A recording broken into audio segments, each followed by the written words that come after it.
Assalamualaikum warahmatullahi wabarakatuh. Saya Muhammad Mutakin, NIM 5302021005, kelas IATB, mata kuliah Al-Quran. Di sini saya akan menjelaskan tentang surah Al-Ikhlas dan penafsirannya. Terjemahan surah Al-Ikhlas. Bismillahirrahmanirrahim. Qul huwallahu ahad, Allahus samad, lam yalid wa lam yulad wa lam yakul lahu kufuwan ahad. Katakanlah, dialah Allah yang Maha Esa. Allah adalah Tuhan yang bergantung kepadanya segala sesuatu. Dia tidak beranak dan tidak pula diperanakkan, dan tidak ada seorang pun yang setara dengan Dia. Asbabun nuzul dari surah Al-Ikhlas. Surah yang terdiri dari 4 ayat ini termasuk surah Makkiyah.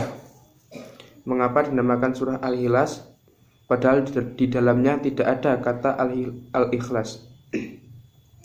Karena Al-Ikhlas adalah tauhid, beribadah hanya kepadanya, dan surat ini berisi tentang pokok-pokok tauhid. Surah yang diturunkan di Mekah setelah surah Al-Falaq dan An-Nas ini juga dinamakan surah Qul huwallahu ahad, diambil dari ayat pertama dari surah ini. Menurut Syekh Wahab Az-Zuhaili, surat ini juga dinamakan pula dengan surat At-Tafrid, At-Tajrid, At-Tauhid, An-Najah, dan Al-Wilayah.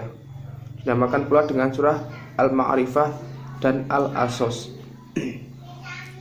Ibnu Katsir mengutip riwayat Imam Ahmad dari Ubay bin Ka'ab mengenai asbabun nuzul surah Al-Ikhlas, bahwa ada orang-orang musyrik yang berkata kepada Nabi Muhammad SAW, "Hai Muhammad, gambarkanlah kepada kami tentang Tuhanmu."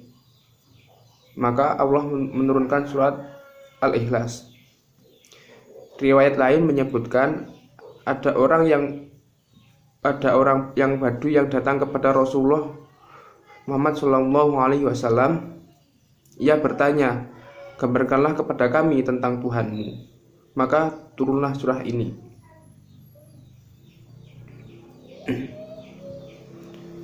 Kemudian penafsiran dari surah Al-Ikhlas. Ayat 1, Qul huwallahu ahad. Katakanlah, dialah Allah yang Maha Esa. Ketika orang Yahudi mengatakan kami menyembah Uzair anak Allah, orang Nasrani mengatakan kami menyembah Isa anak Allah, orang-orang musyrik mengatakan kami menyembah berhala, maka Allah menegaskan bahwa Dia Maha Esa. Dialah Allah Tuhan yang satu, yang tiada tandingannya, tiada lawannya, tiada sekutu baginya. Kata ahad terambil dari akar kata wahdah, yang artinya kesatuan, juga kata wahid yang artinya satu. Kata ahad dalam ayat ini berfungsi sebagai sifat Allah, yang artinya Allah memiliki sifat tersendiri yang tidak dimiliki oleh selainnya. Menurut Sayyid Qutb, Qul huwallahu ahad merupakan lafal yang lebih halus dan lebih lembut daripada kata ahad, sebab ia menyandarkan kepada makna wahid, bahwa tidak ada sesuatu pun selain Dia bersama Dia, dan bahwa tidak ada sesuatu pun yang sama dengannya.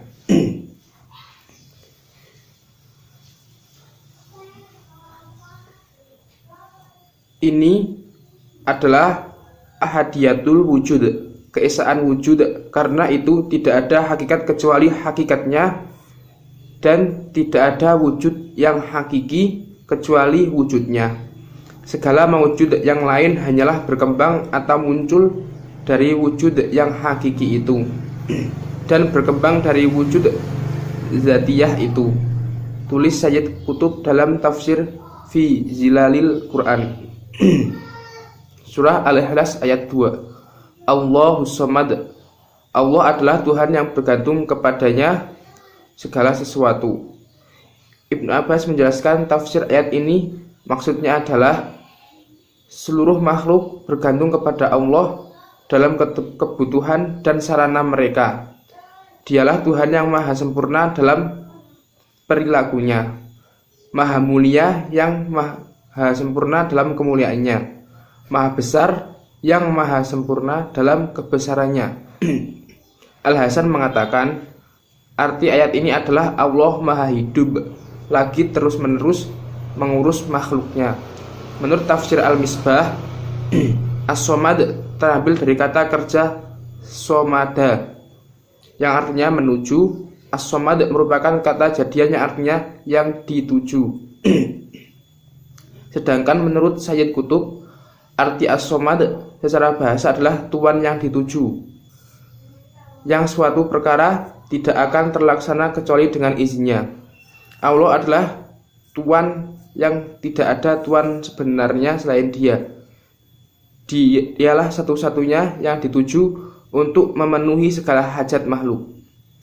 Surat Al-Ikhlas ayat 3. Lam yalid walam yulad. Dia tidak beranak dan tidak pula diberanakkan. Ibnu Katsir menjelaskan bahwa makna ayat ini adalah Allah tidak beranak, tidak diperanakkan, dan tidak mempunyai istri.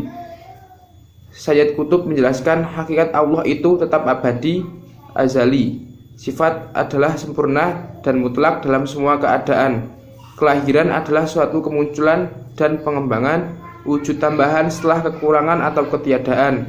Hal demikian mustahil bagi Allah. Kelahiran juga memerlukan perkawinan, lagi-lagi ini mustahil bagi Allah. Surat Al-Ikhlas ayat 4. Walam yakul lahu kufuwan ahad.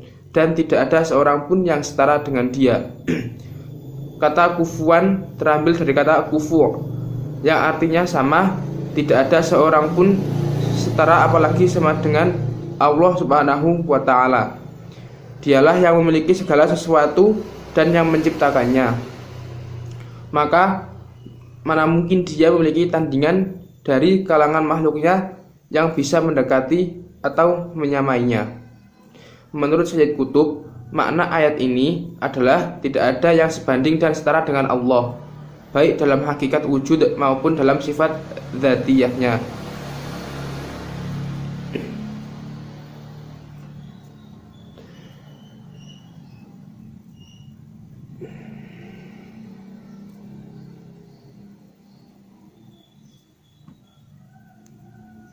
Keutamaan surah Al-Ikhlas. 1. Dicintai Allah. 2. Wasilah masuk surga. Dan yang ketiga, sepertiga Al-Quran. Penutup tafsir surat Al-Ikhlas. Surat ini berisi rukun-rukun akidah dan syariat Islam paling penting, yakni mentauhidkan Allah Subhanahu wa ta'ala, menyifati Allah dengan sifat sempurna, dan menafikan segala sekutu baginya.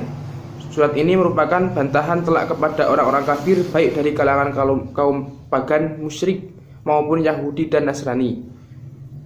Mereka semua telah menyekutukan Allah, maka Allah menjelaskan tauhid yang benar yang harus diimani oleh umat Islam dalam 4 ayat yang padat dan serat kandungan makna yang dalam.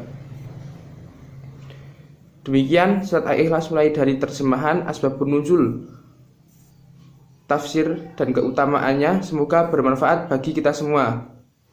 Sekian dari saya. Wassalamualaikum warahmatullahi wabarakatuh.